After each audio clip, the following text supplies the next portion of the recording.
Hi everyone, welcome back to our channel. So in this video today I'm going to quickly show you how to pay Netflix with Paytm.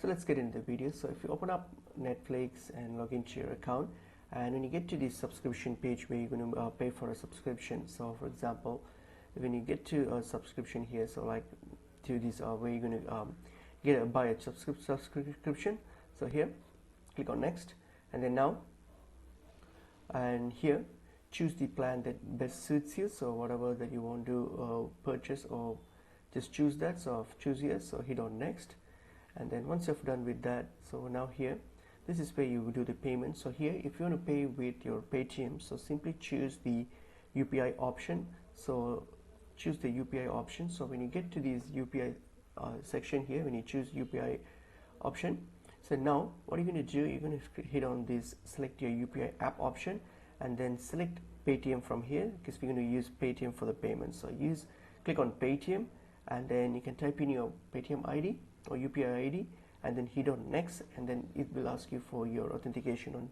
on Paytm, and then you can just accept it and then complete the payment. So that's how you can use Paytm on Netflix for payment. So that's pretty much it is.